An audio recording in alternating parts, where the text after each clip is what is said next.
Buenos días, hermanos. El día de hoy quiero hablar con ustedes de otro de los jueces. De esta ocasión quiero hablar de Gedeón, que muchos consideran que es exactamente lo opuesto a lo que era Sansón. Sansón era un hombre muy fuerte y atrabancado, listo para el conflicto, y Gedeón era totalmente lo opuesto. Y acuérdate que Gedeón lo encontró un ángel de Jehová, habló con él, y ahorita vamos a hablar acerca de él, pero ¿dónde crees que lo encontró? Lo encontró precisamente en un lagar. El lagar era un lugar donde fabricaban vino, aceite, era como una prensa.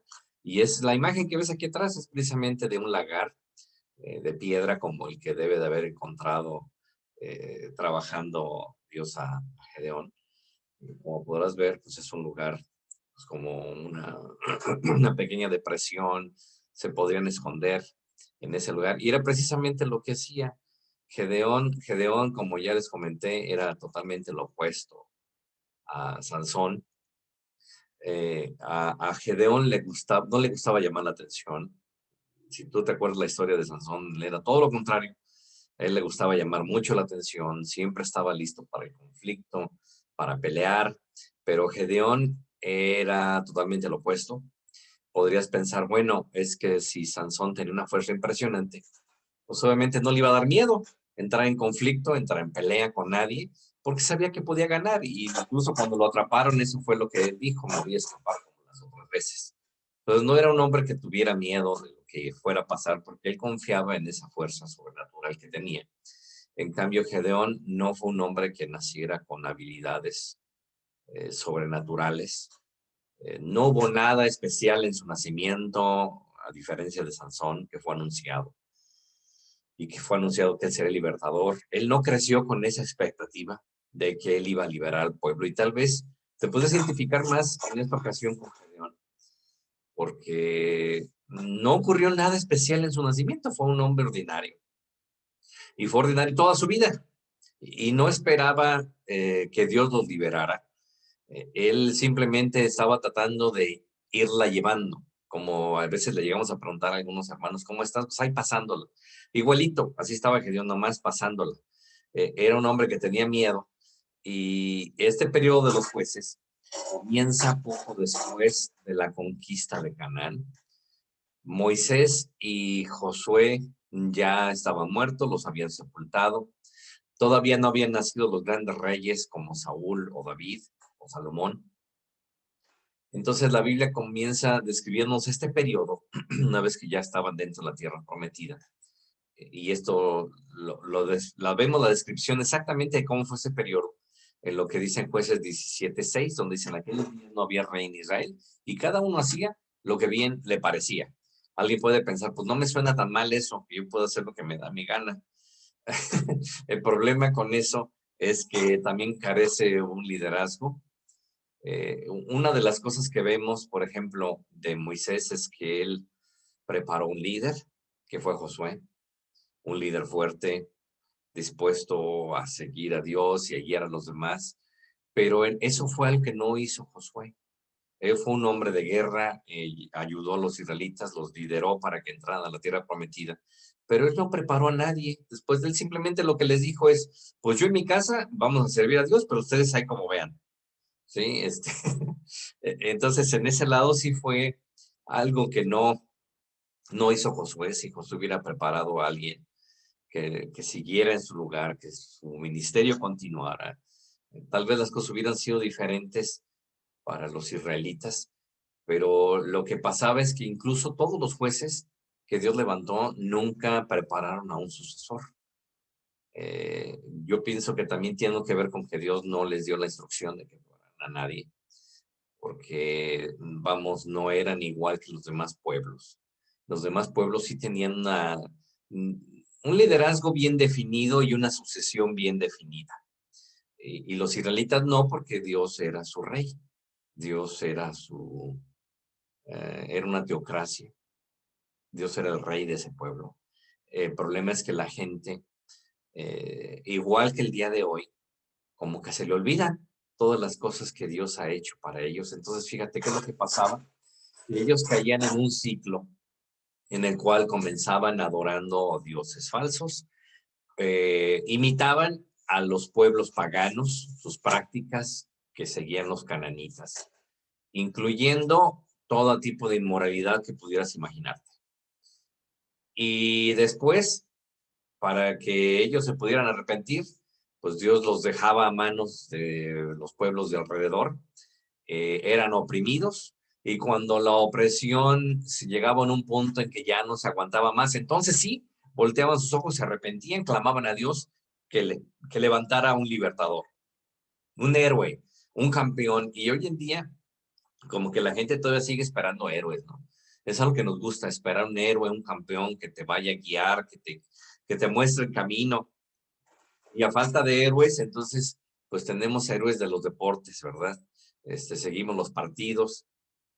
Hay personas que tienen sus héroes en el deporte, pero la gente siempre esperaba un héroe, y en estos tiempos de los israelitas no era diferente. También esperaban que se levantara un héroe, un líder espiritual, y a estos héroes, a estos líderes se les llamaban jueces. Ellos eran los jueces. Entonces, si necesitas algún día que se te recuerde la tolerancia de Dios y su amor, entonces lee el libro de los jueces y vas a encontrar toda la paciencia que Dios tuvo con ellos. ¿Alguna vez te has preguntado cómo es que Dios te puede usar a ti para hacer la diferencia en este mundo? Entonces, lee el libro de los jueces. Y vas a ver cómo Dios puede usar gente también muy ordinaria como Gedeón para hacer cosas extraordinarias.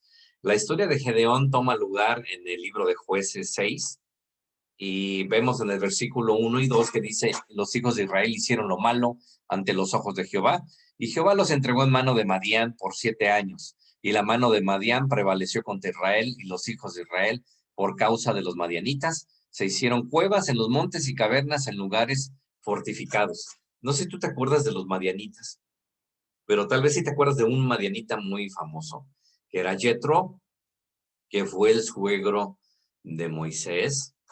Ellos eran los madianitas. Fíjate, después de que habían estado emparentados con Moisés, este, muchos siglos después, aquí están los madianitas causando presión a los israelitas.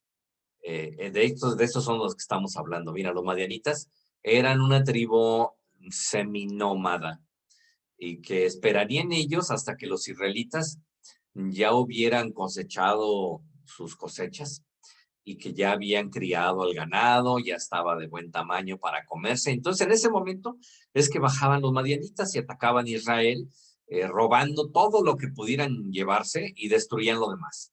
Entonces, esto lo estuvieron haciendo durante 7 años, a tal grado de que, pues, esto comenzó a cansar.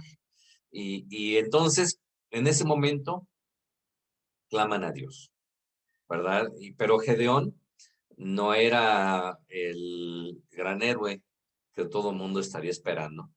Es más, cuando primero vemos a Gedeón en esta historia, pues más bien, en lugar de imaginarnos a un hombre valiente y esforzado, lo que nos imaginamos es una persona cobarde, un sacatón, o alguien que por lo menos evitaba el conflicto mínimo.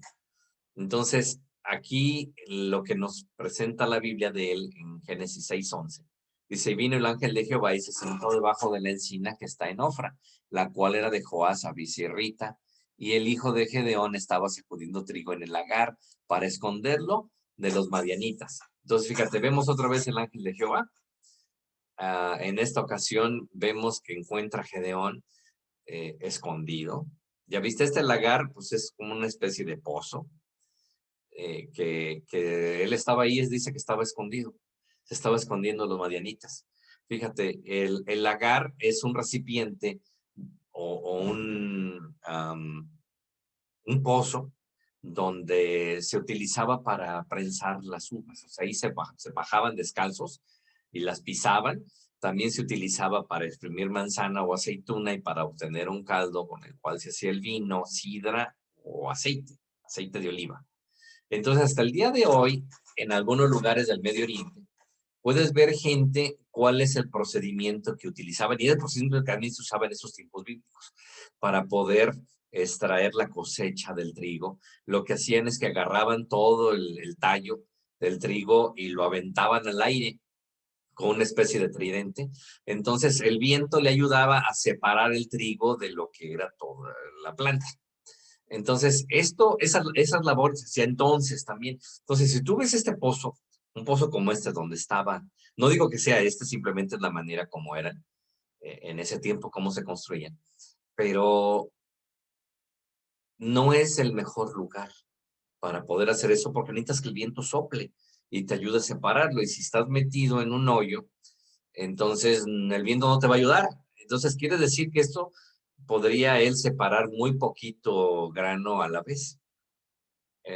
No es una manera más eficiente, pero él tenía miedo de hacerlo al aire libre, porque acuérdate que eran nómadas, ¿no? Se la pasaban rondando la tierra, y si lo encontraban separando el trigo, pues se lo iban a quitar, y aparte de darle unos buenos trompos. Entonces, para evitar el conflicto, es que se metió en ese lugar, y vamos, este lagar era un lugar apretado, no era un lugar precisamente cómodo y tampoco es la imagen de un héroe. O sea, si tú estabas esperando un héroe, no es la imagen de un héroe. Y también nos encontramos que se le aparece el ángel de Jehová.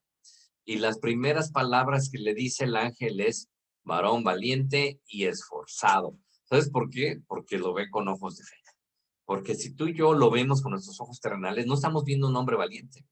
Estamos viendo un hombre que evita el conflicto, que prefiere evitar las diferencias, que prefiere decirle a ese hijo, no decirle nada, que siga su vida, que haga lo que quiera, se puede molestar, puede haber conflicto, a ese hermano, a ese vecino, prefiere ignorar las cosas. Así era Gideón. Y sin embargo, Dios lo transformó. Fíjate, cuando se le acerca el ángel de Jehová y le dice, varón valiente y esforzado, le está hablando en fe, porque así es como Dios lo vio. Y así es como Dios te ve a ti, no como lo que eres actualmente, sino en lo que te vas a convertir. Entonces, atrévete a creer en las palabras de Dios, porque tal vez Dios a ti te ha hablado, y tal vez a ti Dios te ha hecho promesas, y te ha dicho lo que va a hacer en tu vida, y tú tal vez como que te has olvidado. Ante el paso de los años has olvidado de esas promesas de Dios, has pensado que pues, tal vez fuera bonito, pero quién sabe cuándo vaya a ocurrir, o quién sabe a qué se refería, o tal vez ya se olvidó. En este caso recuerda las palabras que Dios le dijo a Gedeón, lo que le dijo el ángel de Jehová, que como dije la semana pasada, muchos teólogos consideran que es Jesús mismo en su actividad en el Antiguo Testamento. Eh, la está viendo como Dios llama. Acuérdate que dice la Biblia que Dios llama las cosas que no son como si fueran.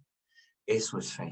Así como Dios te ve a ti con fe el día de hoy, que te levantes y hagas la diferencia en tu casa, en tu familia. Y Dios va a hacer el cambio cuando tú te atrevas a creer en Él y en sus promesas, cuando te atrevas a clamar en oración, en intercesión.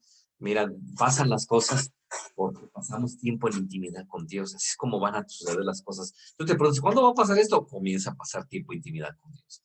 Si no lees la Biblia, si no oras, si no pasas tiempo en intercesión, clamando, entonces, ¿cómo esperas que sucedan las cosas? Pues van a suceder, pero no por ti, no a través de ti.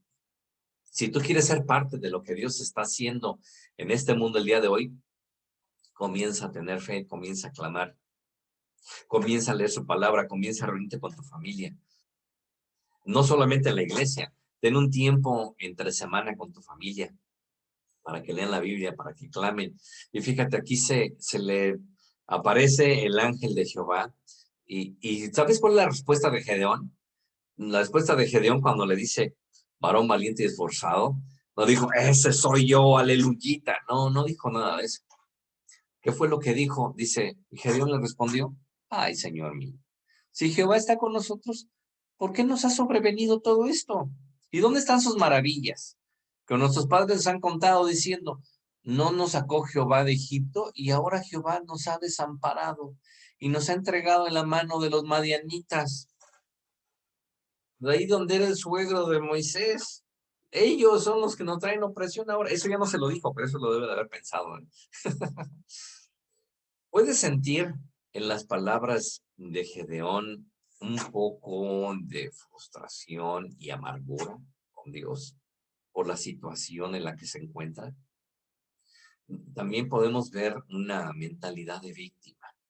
Fíjate, no le dijo Gedeón, es porque nosotros nos alejamos con otros dioses y cada quien hace lo que le da su gana, como dice ahí en la Biblia, en este tiempo, y hemos hecho cosas inmorales, así como todos los cananitas que vivían aquí. Es por eso que estamos en la situación donde estamos el día de hoy. Fíjate que no dijo eso, porque todos tenemos una mentalidad. Nos encanta una mentalidad de víctima, donde yo no soy el culpable de la situación donde se encuentra. La culpa es del vecino, es de mi hijo, es de mi papá, es de mi jefe, es del pastor, ¿verdad? Es de la iglesia, pero nunca soy yo no tengo nada de que arrepentirme, yo no he hecho nada malo. Nos encanta sentirnos como víctimas y todavía le pregunta, ¿y dónde están sus maravillas? ¿No? En otras palabras, no dice, es que nos alejamos de Dios y tenemos ídolos aquí en medio de nosotros y los adoramos y somos inmorales, es porque vivimos la situación en la que nos encontramos. Nunca, fíjate, es muy difícil que la gente quiera reconocer que lo que han hecho los ha llevado a la situación en la que se encuentran el día de hoy. La situación donde se encuentran son consecuencias de decisiones mal hechas, mal tomadas en el pasado, pero nos encanta culpar a alguien más o decir simplemente Dios ya se olvidó de mí. Pero fíjate, por eso es que Dios necesita que haya un arrepentimiento para que pueda haber perdón. Queremos que Dios nos perdone sin arrepentirnos y que nos bendiga sin arrepentirnos, pero la verdadera bendición de Dios viene cuando hay un arrepentimiento verdadero dentro del corazón y en medio del dolor, del sufrimiento, de la pérdida, clamamos y levantamos nuestros ojos al cielo y decimos, Señor, sálvame. Señor, sálvame, ten misericordia de mí. Sí, soy pecador, Señor, pero me arrepiento y haz algo diferente en mi vida. Úsame a mí. Yo quiero ser ese héroe, yo quiero ser ese líder que tú levantes en mi comunidad, en mi colonia. Y vas a ver que las cosas suceden porque nos atrevemos a creer en Dios y porque nos arrepentimos. Y luego le dice el ángel de Jehová a Gedeón que Dios lo va a usar para libertar a su pueblo. ¿Y sabes qué es lo que le dice? Gedeón le dice, ay, Señor mío, ¿con qué salvaré yo a Israel? He aquí mi familia es pobre, Manasés, y yo el menor de la casa de mi padre. Eso lo usa en el versículo 15. Fíjate, Gedeón tiene una mentalidad de derrotado y él permite que las circunstancias nublen la visión. Fíjate, una visión que Dios mismo le está hablando. O sea, llega el ángel de Jehová al lugar donde él está escondido, en su depresión, en su mentalidad de víctima, y posiblemente cada vez que aventaba el trigo allí en el pozo y todo deprimido, ay, Señor, ¿por qué vivimos así, Señor? Y cuando llega la presencia de Dios, cuando llega la respuesta de Dios, en lugar de levantarse en fe y decir, aleluya, sí, Señor, yo te sigo, yo voy a ser ese líder, más bien se pone a quejar. Y mire, yo a veces le he dicho a algunos hermanos, mire, hermano, ¿por qué no grabas tu oración? Hermano, ya oré, ya clamé media hora, perfecto. Grábala y después escúchala. Y dime si en tu oración estuviste alabando a Dios, creyendo sus promesas, o nada más estuviste quejando. Y la verdad es que muchas veces cuando han hecho este ejercicio dicen, ay, ¿qué creer, hermano? Es que me la pasé quejando y nomás pidiendo. Y la verdad es que creo que nomás una vez dije, te alabo. El problema es que tenemos esta mentalidad donde somos víctimas y nada más le pedimos y decimos a Dios que queremos ver esas maravillas que he hecho con las personas, pero yo no las veo y me gustaría verlas, pero la verdad es que Dios te ve a ti como alguien valiente y esforzado y es tiempo que te levantes, que salgas de ese hoyo, de la autocompasión donde estás metido y le digas, Señor, yo quiero ver tu gloria, yo quiero ver tus promesas y voy a comenzar esta semana haciendo cosas diferentes y voy a comenzar intercediendo, voy a comenzar orando por mi familia, no me voy a quejar con ellos, no voy a usar el método de Sansón golpeando al que se me ponga enfrente, voy a usar el método de Gedeón creyendo, Señor, que tú vas a hacer las cosas a través de mí, que yo no tengo ninguna fuerza sobrenatural, pero tu fuerza sobrenatural está conmigo. Tu Espíritu Santo está conmigo y todo lo puedo en Cristo que me fortalece. Así que atrévete a creer que Dios te va a usar, así como Dios usó a Gedeón. Y fíjate, Dios le dice ahí a Jehová, dice, a Jehová le dijo, ciertamente yo estaré contigo y derrotarás a los madianitas como un solo hombre. Escucha las palabras de Dios en tu vida, porque Dios puede hacer todo lo que Él te ha prometido. Mira, así como a Moisés le dijo, yo estaré contigo. A Jacob le dijo, yo estoy contigo y te guardaré donde quiera que fueses y volveré a traerte a esta tierra, porque no te dejaré hasta que haya hecho contigo todo lo que te he dicho. Dios no es hombre para que mienta ni hijo de hombre para que se arrepienta. Y también a Josué le dijo, mira que te mando que te esfuerces y seas valiente. No temas ni desmayes, porque Jehová tu Dios estará contigo en donde quiera que vayas. Entre todos ellos, Dios les dijo que iba a estar con ellos. Y también se lo dijo Gedeón. Y Gedeón es de los pocos que no dejan de quejarse cuando escuchan. Por eso dije, a lo mejor nos parecemos un poco a Gedeón en ese aspecto en su vida, que Dios nos dice que hagamos algo y en lugar de obedecer inmediatamente nos ponemos a quejarnos o ver nuestra situación y ver el hoyo como en el que se encontraba Gedeón y en ese hoyo decir, pues es que me estoy aquí escondido porque no quiero evitar el conflicto, no quiero, yo no puedo, no tengo dinero, no tengo los recursos, somos pobres en mi casa, se ocupa mucho dinero para hacer cosas, no tengo la manera. Bueno, qué bueno que reconozca que tú no puedes, pero si Dios está en una palabra, déjate creerlo, porque Él sí tiene los recursos y Él sí puede hacer lo posible. Entonces, Gedeón en ese momento toma la decisión de salirse de ese hoyo, de la autocompasión. Y comienza un avivamiento en su pueblo, pero antes de que llegara el avivamiento, Dios le dio una misión y le dijo que destruyera el altar de su padre que había edificado Baal. Ay, Señor, comenzamos con el conflicto. Híjole, me voy a meter con las cosas de mi papá. Pues sí, le dijo que destruyera el altar a Baal que tenía su papá, su padre, y además que tomara un toro para jalar ese altar, que destruyera también la imagen de acera que estaba junto a él, y que después de utilizar ese mismo toro y lo sacrificara, hiciera un holocausto, y que usara la madera de la imagen de acera con la que había cortado para prenderle fuego. Entonces Gedeón, ¿sabes qué fue lo que hizo? Dice la Biblia que tenía miedo de hacerlo de día. O sea, ves que Gedeón no era ese varón, hombre valiente, esforzado, buscando conflicto como lo hacía. No usó el método de Sansón. Sansón lo hubiera hecho delante de todos y a que se le pusiera brinco le hubiera dado un golpe. No, Gedeón tomó 10 hombres y él, esto todo lo vemos en la historia en Jueces 6, 10 hombres de sus siervos, y fue de noche porque tenía miedo a la familia de su padre y a la gente de la ciudad. Entonces de noche fue que tiró la estatua el altar de Baal, cortó, tiró la imagen de acera, usó la madera, hizo el fuego. Fíjate, a pesar de que tenía miedo, esta es una enseñanza importante para nosotros. Sí tenía miedo.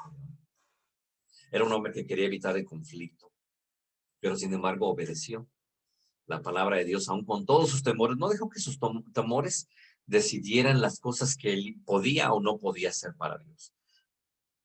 Aún con temor fue y lo hizo. Y sabes qué, al día siguiente sucedió exactamente como pensaba Gedeón. O sea, Gedeón sí tenía razón en no hacerlo de día porque tenía miedo a la gente de la ciudad. ¿Y qué crees que hizo la gente de la ciudad? Esos son israelitas, ¿eh? De la tribu de Manasés, la gente de su propia tribu, cuando se levantan al día siguiente y ven que se derribó la estatua de Baal y que destruyeron la figura de acera y todavía la quemaron, y comienzan a indagar quién lo había hecho, y pues nunca falta el que cuenta quién fue que lo hizo, y dijeron, pues fue Gedeón. Entonces, ¿sabes qué fue lo que hicieron? Fueron a buscarlo y buscaron al papá de Gedeón, y le dijeron, saca a tu hijo para que muera, porque ha derribado el altar de Baal y ha cortado la imagen de acera que estaba junto a él. Sácalo, porque lo vamos a matar. Fíjate, así de arrepentidos estaban los israelitas de haberse alejado de Dios. Sí, y tú te preguntas luego, ay, ¿por qué Dios los entregaba a manos de sus enemigos? Pues fíjate, así de arrepentidos estaban. O sea, ellos ya no servían a Jehová. Ellos se habían alejado, al que servían era Baal. Fíjate, precisamente todos los cananeos, Dios los había echado precisamente por sus dioses paganos y sus prácticas abominables. Y ahora los israelitas entraron a ese lugar y siglos después hacen exactamente lo mismo. Entonces no eran personas arrepentidas, pero fíjate, a pesar de que al principio esa fue la reacción que tuvieron ellos, te digo qué es lo que pasa cuando tú tienes fe y te atreves a hablar las victorias de Dios y te atreves a hablar la palabra de Dios. Lo que pasó es que estos hombres que se habían levantado para matarlo, al final terminaron siguiéndole y se le unió un ejército. Porque cuando indagaron con él y les dijo, pues es que Dios nos va a liberar, caray, sí ya las cosas cambian, pero hay que deshacernos de la idolatría. Entonces, ¿sabes qué fue lo que pasó? Que en ese momento ellos recordaron todas las cosas que les habían dicho sus padres, de cómo habían salido de Egipto. Así como dijo precisamente Gedeón, ellos comenzaron a recordar, es que sí, es que Jehová nos liberó de la esclavitud en Egipto y tomamos esta tierra. Son verdad todas las historias que nos han contado nuestros padres y va a ocurrir otra vez. Entonces, yo sí quiero ser parte de eso. Entonces, la misma gente que pensaba matarlo, ahora terminaron siendo reclutados. Los, los hombres terminaron siendo reclutados, formando parte del ejército de Gedeón. Pero no solamente eso, también de otras tribus, de las tribus de Israel, comenzó a correrse la voz que había llegado el momento de la libertad, que había que dejar a sus falsos dioses y regresar a Jehová porque iban a ser libertados nuevamente, que iban a ver otro milagro. Y ¿sabes qué? Se le unieron miles a Gedeón. Y fíjate, eso lo hizo solamente un hombre que tuvo fe en Dios, que se atrevió a actuar, aún con temor, pero se atrevió a actuar.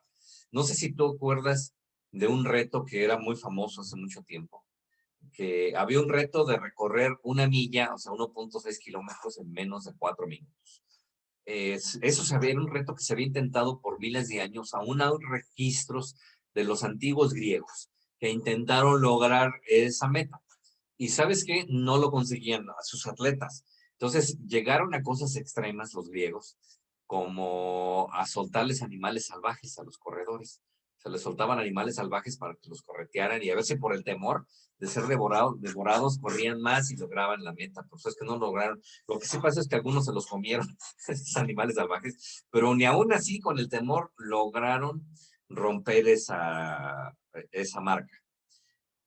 Y déjame decirte que nadie creyó que se lograra.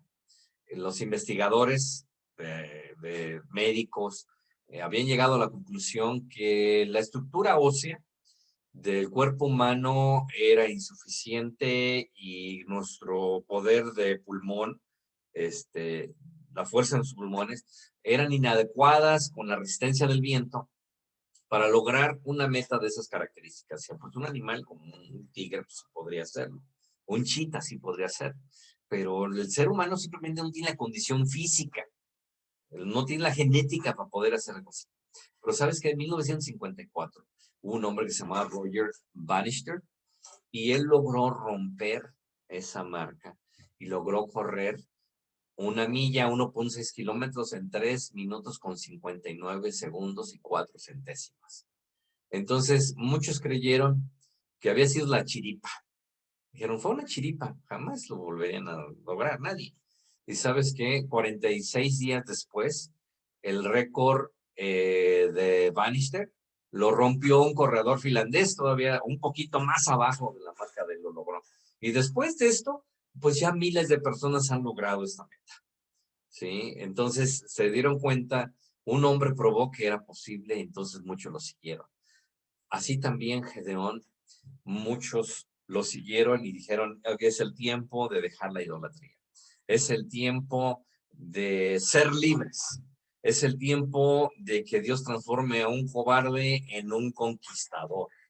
Y tal vez es el tiempo para ti, que dejes que te esté oprimiendo, ya te oprimió la enfermedad mucho tiempo, ya te oprimió la pobreza mucho tiempo, la necesidad, la escasez, la adicción, ya te ha oprimido por mucho tiempo. Y es tiempo de dejar la idolatría a un lado, es tiempo de dejar esos pecados a un lado, ¿verdad? Porque los israelitas no solamente eran idólatras, también eran inmorales. Es el tiempo de dejar todas estas cosas a un lado y arrepentirse y decir, Señor, es el tiempo de la libertad. Hoy en día, Señor, yo voy a ver esa libertad de mi vida, así como lo vio Gedeón. Voy a dejar el temor a un lado. Voy a creer que Dios va a lograr cosas increíbles a través de mí. Y sabes que se le juntó mucha gente a Gedeón. Llegaron como 32,000 soldados israelitas. Pues no eran soldados, eran israelitas, pero en ese momento se formó un ejército. Y ¿sabes qué? Y luego Gedeón, viendo toda la inseguridad, porque fíjate, Gedeón no cambió, no creas que de repente se volvió valiente. Él comienza a pedirle pruebas a Dios antes de ir a la batalla. Y comienza a decirle, bueno, es que si en realidad estás conmigo, mira, voy a poner un vellón de lana aquí en la era. Y espero que solamente el rocío moje ese vellón. Y si es así, entonces sí voy a creer que estás conmigo y se va a lograr todo esto. Y ¿sabes qué? Dios le cumple ese capricho a Gedeón y nada más se moja el vellón. Y ¿sabes qué? Todavía sigue dudando. Gedeón dice, ahora que es al revés, ahora que se moje toda la planta alrededor, toda la hierba y que el vellón esté seco. Y si es así, entonces sí.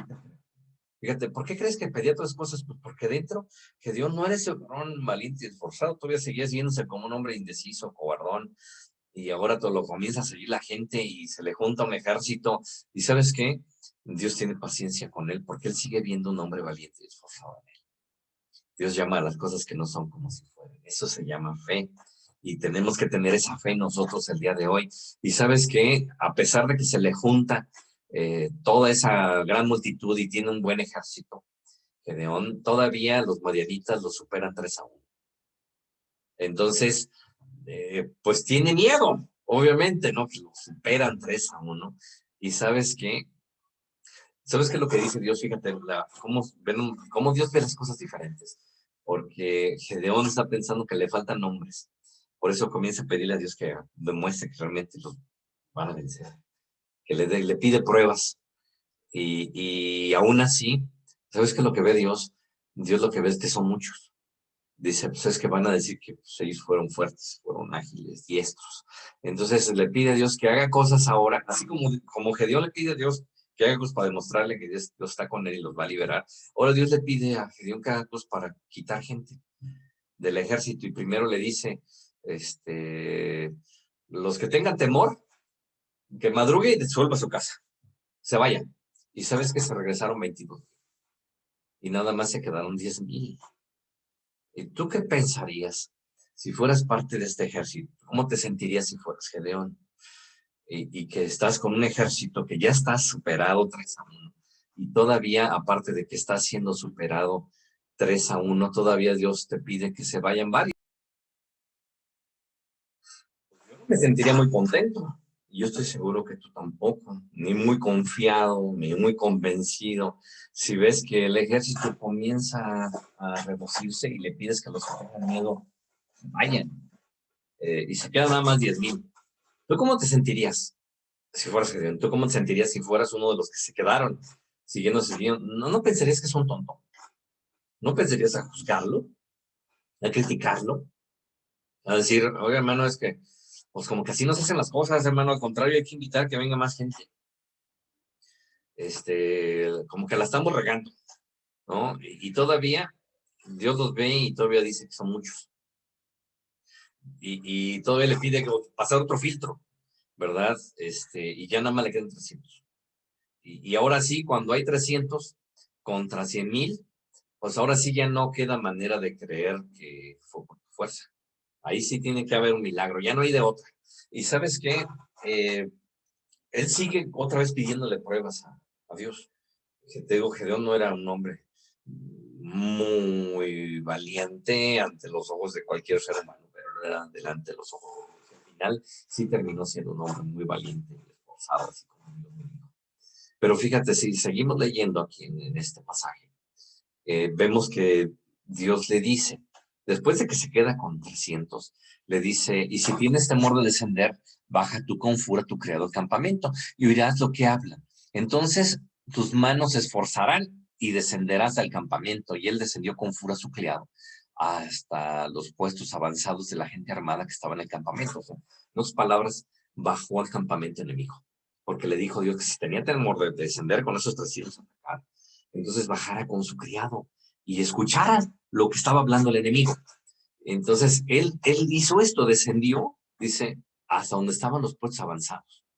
Y dice, y los madianitas, en el versículo 12, los amalecitas y los hijos de Oriente estaban tendidos en el valle como langostas en multitud. y sus camellos eran innumerables como la arena que está en la ribera en el mar en multitud. Y cuando llegó Gedeón, y aquí que ahí un hombre estaba contando a su compañero un sueño, diciendo, he aquí yo soñé un sueño.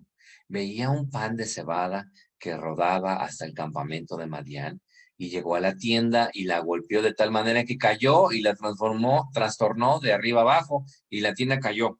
Y su compañero respondió y dijo, no es otra cosa sino la espada de Gedeón, hijo de Joás, varón de Israel. Dios ha entregado en sus manos a los madianitas con todo el campamento. Entonces Gedeón oyó el relato del sueño y su interpretación y adoró. Y vuelto al campamento de Israel, dijo, levantaos, porque Jehová ha entregado el campamento de Madián en nuestras manos. Y repartiendo los 300 hombres en tres escuadrones, dijo a todos, y dio a todos ellos trompetas en sus manos, y cántaros vacíos con teas ardiendo dentro de los cántaros. Y les dijo, miradme a mí y haced como yo hago. Y aquí, cuando yo llegue al extremo del campamento, haréis vosotros como hago yo. Y tocaré la trompeta y todos los que están conmigo, y vosotros tocaréis entonces las trompetas alrededor de todo el campamento, y diréis, por Jehová y por Gedeón. Entonces aquí vemos la historia que Gedeón sí tenía miedo, por eso sí bajó, pero cuando baja y escucha lo que están diciendo, y es Dios mismo que le habló al enemigo, le dio un sueño en el cual está viendo que los van a derrotar y que va a ser Gedeón. Entonces en ese momento son las palabras que necesitaba escuchar Gedeón, porque en ese momento esas palabras comienzan a creer fe, comienza a crecer la fe dentro de él. Y dice, llegaron pues Gedeón y los 100 hombres, el versículo 19, que llevaban consigo al extremo del campamento al principio de la guardia de medianoche, cuando acababan de renovar los centinelas, y tocaron las trompetas y quebraron los cántaros que llevaban en sus manos. Y los 3 escuadrones tocaron las trompetas, y quebrando los cántaros, tomaron en la mano izquierda las teas y en la derecha las trompetas con las que tocaban, y gritaron por la espada de Jehová y de Gedeón, y se mantuvieron firmes cada uno en su puesto alrededor de todo el campamento. Entonces todo el ejército echó a correr dando gritos y huyendo, y los 300 tocaban las trompetas, y Jehová puso la espada de cada uno en contra de su compañero con todo el campamento, y huyó el ejército hasta Bersita, en la dirección de Sesera, hasta la frontera de Abel Melojá y Tabat, y juntándose los hijos de Israel, de Neftalí, de Aser y todo Manasés, siguieron a los madianitas. Déjame explicarte algunos factores de este incidente.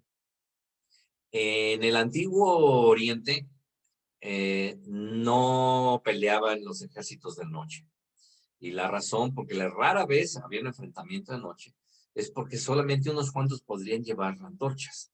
No se puede pelear en la oscuridad, puedes pegarle a tu compañero, y además no usaban uniformes como los que usan los ejércitos el día de hoy para distinguirse entre ellos.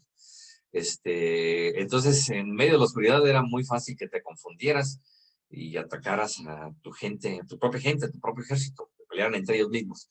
Entonces, solamente unos cuantos podrían llevar entonces antorchas. Y vamos, la mayoría lo que llevarían serían espadas.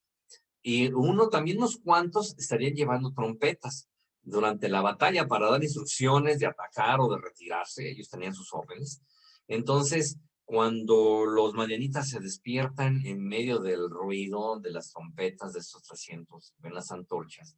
Entonces, lo que ellos consideran no es que son 300, lo que es que piensan es que es todo un ejército de miles que ha caído contra ellos mientras están dormidos, y cuando caen las cántaros y lo rompen con el fuego, les da la impresión, les debe haber dado la impresión, eso dicen algunos historiadores, de que la batalla había comenzado y que estaba en medio de ellos. Entonces, en medio de la oscuridad, comienzan a pelearse entre ellos y se matan entre ellos. Dios quería mostrarle a los israelitas que Dios puede pelear las batallas por ellos, así como Dios puede pelear la batalla por ti.